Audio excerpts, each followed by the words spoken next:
देखेंगे कि हमारे पास सिचुएशन कभी-कभी ऐसा आता है कि जैसे ये हम लोग का साइट विड्थ है, जिसके अंदर ये सेक्शंस बने हुए हैं और कुछ-कुछ सेक्शन ऐसा आता है जिसमें फुल विड्थ का बैकग्राउंड होता है।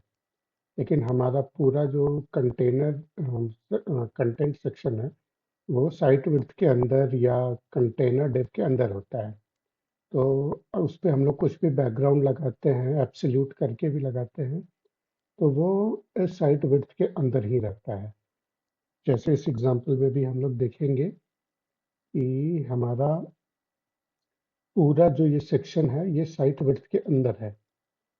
तो ये जो कोई सेक्शन जिसका बैकग्राउंड हमको फुल विड्थ में दिखाना है, वो हम लोग कैसे दिखाएंगे? तो जनरली अगर HTML में हम लोग काम करते हैं, तो हम लोग क्या करते हैं कि कंटेनर का विड्थ डिव बंद करते हैं, फिर अ, एक नया डिव बनाते हैं जो फुल विड्थ का रहता है, उसके अंदर फिर से कंटेनर लेते हैं, तो हमारा डिव बढ़ जाता है।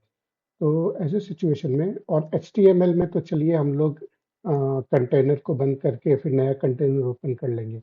लेकिन अगर हम लोग CMS में काम करते हैं, जैसे वर्डप्रेस में काम करते हैं, तो उसमें ये थोड़ा मुश्किल होता है।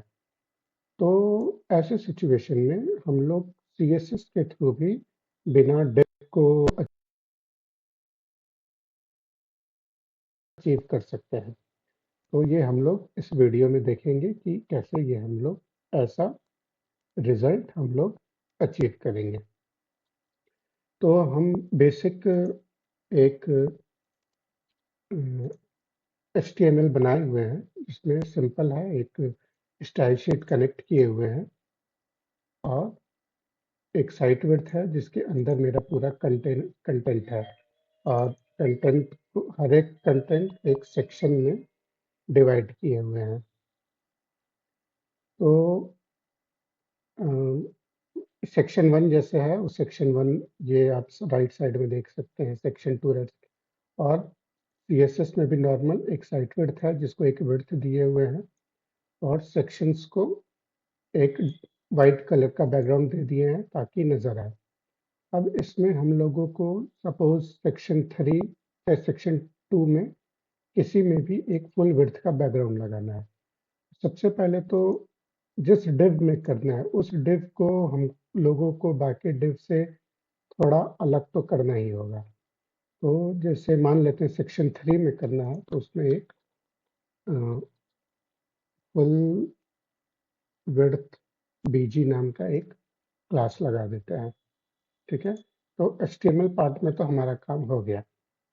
ठीक है, ऐसा करने से हमको अभी फ्रंट एंड में तो कुछ अंतर नहीं नजर आएगा। अब इस क्लास से हम लोग इसका CSS लिखेंगे।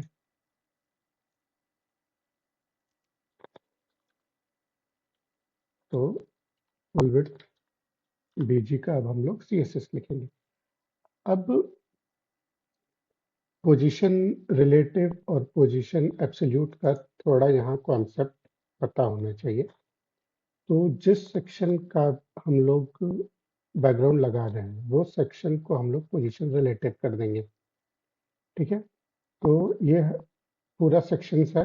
मान लीजिए हमको सेक्शन 3 को करना है, तो सेक्शन 3 पे क्योंकि हम लोग फुल विड्थ का एक क्लास लगाए हैं, तो इसको हम लोग दे देते हैं पोजीशन रिलेटिव।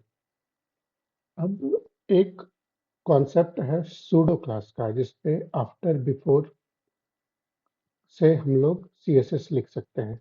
अगर सूडो क्लास के बारे में आपको जानकारी नहीं है तो कमेंट में मुझे बताइएगा, मैं सूडो क्लास एक्सप्लेन कर दूंगा।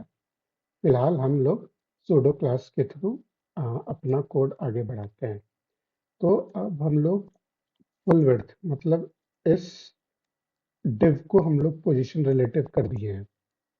ठीक है, अब इसका हम लोग बिफोर लिखेंगे। तो फुल विड्थ BG का ये सूडो क्लास ऐसे लिखते हैं।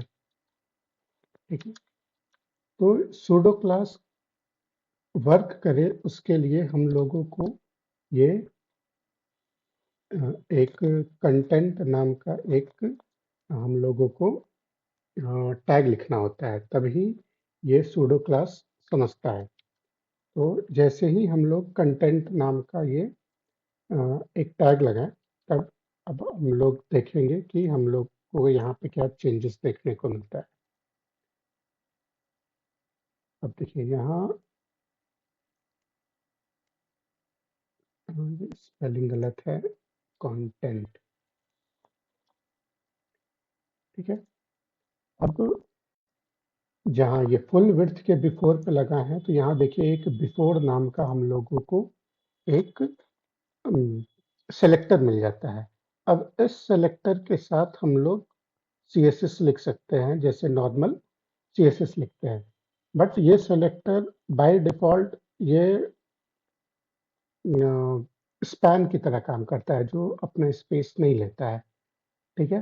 तो इसको स्पेस लेने के लिए हम लोग को अपना इसको विड्थ देना होता है, हाइट देना होता है, डिस्प्ले ब्लॉक करना होता है, तब ये काम करता है, ठीक है। तो अब बिफोर हम लोग को मिल गया है। अब हम लोग इसको पहले बोलते हैं कि आपको पोजीशन एब्सोल्यूट हो जाना है।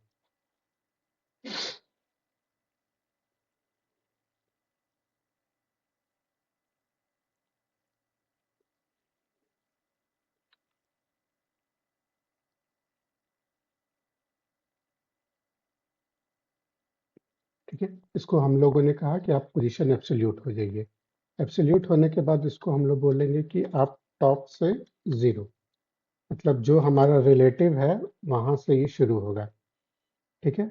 लेफ्ट से हम लोग इसको देंगे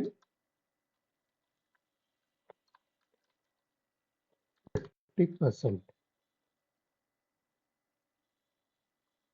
राइट से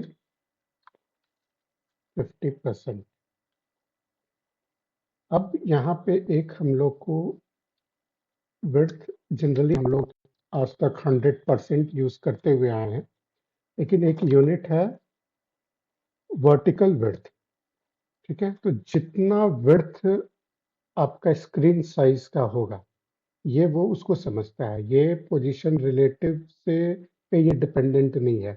मतलब जैसे एब्सोल्यूट क्या होता है कि उसका पेरेंट जो पोजीशन रिलेटिव है वो उसके अंदर बंधा रहता है, लेकिन जब हम लोग वर्टिकल विड्थ देते हैं तो वो आपके स्क्रीन साइज का पूरा विड्थ लेता है, ठीक है। तो इसलिए हम लोग, क्योंकि हम लोगों को क्या करना है कि जैसे ये हमारा साइट विड्थ है, अगर 100% देंगे तो हमारा जो ये बिफोर क्लास है वो इसके अंदर ही रहेगा, लेकिन हम लोगों ने 100 वर्टिकल विड्थ दिया है तो ये पूरा, सॉरी वर्टिकल विड्थ नहीं, व्यू पोर्ट विड्थ, तो जो हमारा ये पूरा स्क्रीन साइज है वो इसका व्यू पोर्ट हो गया। तो इस व्यू पोर्ट विड्थ इसको ये अभी कंसिडर करेगा, ठीक है। तो इस तरीके से हम लोग एक 100 विड्थ जो है इसको 100 वर्टिकल विड्थ देंगे, ठीक है। पोजीशन एब्सोल्यूट हो गया है। अब हाइट देते हैं 100%, तो ये जो आपका रिलेटिव है उसके हिसाब से वो 100% लेगा, ठीक है। अब यहाँ पे एक हम लोगों को लगाना है मार्जिन लेफ्ट -50 वर्टिकल विड्थ।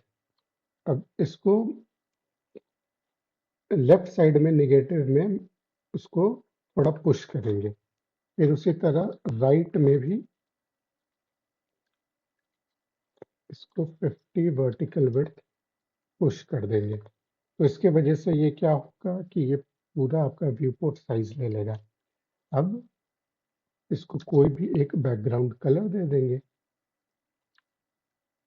फिलहाल इसे ये ले लेते हैं। अब इसको सेव करेंगे तो आप देखेंगे कि ये पूरा वर्टिकल व्यू पोर्ट विड्थ का ये हो गया। अब लेकिन ये दिक्कत क्या हो रहा है, ये हमारे सेक्शन के ऊपर आ गया। इसको रिजॉल्व करने के लिए इसका जी इंडेक्स हम लोग नेगेटिव में -1 कर देंगे, सेव करेंगे तो देखेंगे कि ये अब पीछे चला गया। अब इस सेक्शन के लिए हम लोग को वाइट बैकग्राउंड की अब ज़रूरत नहीं है, तो उसके लिए हम लोग क्या करेंगे, जो फुल विड्थ हमारा क्लास था इसको हम लोग बैकग्राउंड नन कर देंगे। तो जैसे हम लोगों ने एग्जाम्पल में देखा था हम लोग वो अचीव कर लिए। हाँ, अब क्या होता है कि ये जो हम लोगों ने कॉन्सेप्ट यूज किया बिफोर पे बैकग्राउंड लगने का, इसका एक ड्रॉबैक है कि ये हॉरिजॉन्टल स्क्रॉल जैसे आप देख सकते हैं ये इसके कारण आ जाता है। ठीक है, इसको रिजॉल्व करने के लिए हम लोग बॉडी में ओवरफ्लो एक्स को हिडन कर देंगे। तो ये इसको जैसे ही हिडन करेंगे तो हमारा ये हॉरिजॉन्टल स्क्रॉल अब गायब हो गया। अब मॉडर्न सीएसएस में एक ओवरफ्लो एक्स हिडन की जगह एक नया आया है क्लिप। तो जनरली अब हम लोग क्लिप यूज करने लगे हैं। काम सेम करता है इस तरीके से। अब आपके डिजाइन में ऐसे बहुत से जगह है जहाँ पे सेम ऐसा बैकग्राउंड चाहिए। तो आपको जहाँ भी ऐसा बैकग्राउंड चाहिए वहाँ पे ये फुल विड्थ नाम का क्लास लगा देंगे, सेव करेंगे। तो देखिए सेम चीज अब सेक्शन 5 पे भी लग गया। ठीक है, अब जैसे कि अभी तो जैसे कि हम HTML में काम कर रहे हैं तो हमें पता है कि कितने नंबर ऑफ सेक्शंस हमारे पास आएंगे। लेकिन जब हम लोग CMS में काम करते हैं, जैसे वर्डप्रेस में काम करेंगे, तो डेटा जो होता है वो डेटाबेस से आता है। तो कितना डेटा आएगा वो हमें नहीं पता होता है। ठीक है, तो और हम लोगों को डिज़ाइन ऐसा करना है कि एक सेक्शन वाइट रहे और एक सेक्शन में बैकग्राउंड फुल विड्थ में रहे, फिर एक सेक्शन वाइट में रहे और एक सेक्शन फुल विड्थ में रहे। अगर हम लोग को ऐसा लेआउट बनाना है, पहले तो मैं एक दो सेक्शन और बढ़ा लेते हैं।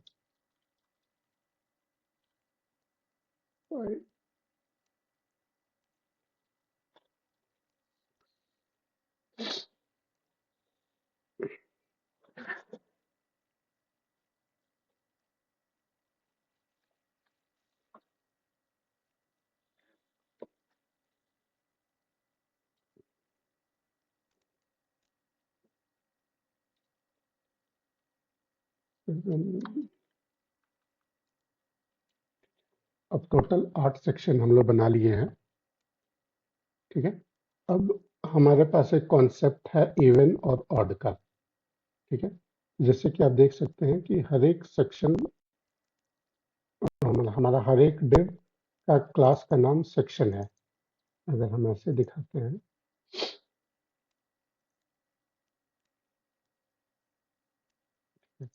हम हमारे साइट विड्थ के अंदर हमारे पास जितने ये सारे सेक्शन हैं। ठीक है, अब ये सेक्शन सबके सेम क्लास है। ठीक है, तो इसको हम लोग इवन ऑड में इसको एज्यूम कर सकते हैं। अगर ये पहला सेक्शन ये ऑड हो गया तो दूसरा सेक्शन इवन हो गया, फिर ऑड, फिर इवन, फिर ऑड, फिर इवन। तो हम लोग हर एक इवन के लिए जो हम लोगों ने अ, ये कॉन्सेप्ट लगाया था फुल विड्थ का, ये हम लोग हर एक सेक्शन के इवन के लिए ये कॉन्सेप्ट लगा सकते हैं। ये कॉन्सेप्ट अभी हम लोग इस तरीके से लगाते हैं जब हम लोगों के पास अ, ये मतलब हम लोग फुल विड्थ का क्लास मैनुअली नहीं लगा रहे हैं। तो इससे क्या होगा कि हम लोग क्लास पे डिपेंडेंट नहीं रहेंगे कि हमें फुल विड्थ नाम का एक क्लास लगाना होगा तो ही हम लोग ये कर पाएंगे। ठीक है, तो जैसे देख रहे हैं हम लोगों ने फुल विड्थ नाम का क्लास हटा दिया है। ठीक है, तो अब ये इवन ऑड क्लास लिखते कैसे हैं, तो जैसे अभी हम लोगों ने ये बिफोर लिखा था वैसे ही इवन और ऑड ये भी एक सूडो क्लास है। ठीक है, जैसे मैंने कहा था कि आप मुझे कमेंट में बताइएगा, मैं सूडो क्लास को और एक्सप्लेन करूंगा। तो इवन ऑड भी एक सूडो क्लास है।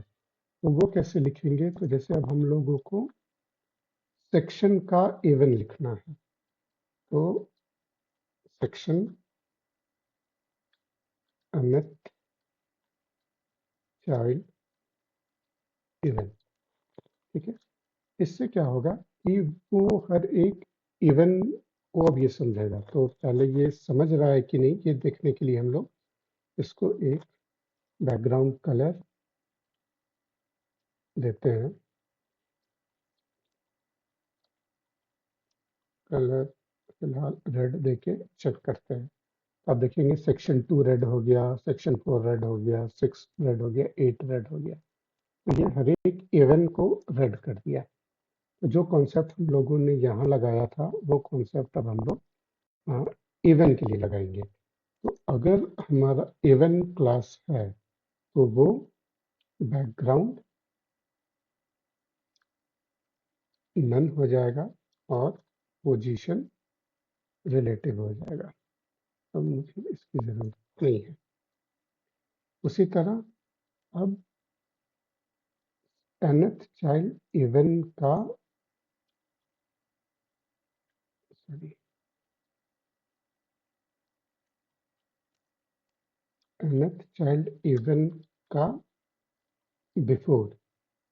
अब हम लोग बिफोर लिखेंगे तो ये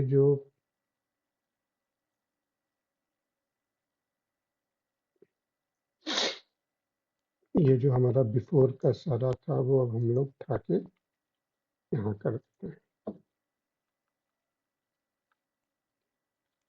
ठीक है, सेव किए तो आप देखेंगे कि हर एक बिफोर वाला हमारा सेक्शन अब फुल वर्थ हो गया। तो इस तरीके से हम लोग HTML को बिना मैनिपुलेट किए उसको चेंज किए। जैसे कि हम लोग का ये जो HTML है इसमें हम लोगों ने कुछ भी ऐड नहीं किया, कोई क्लास नहीं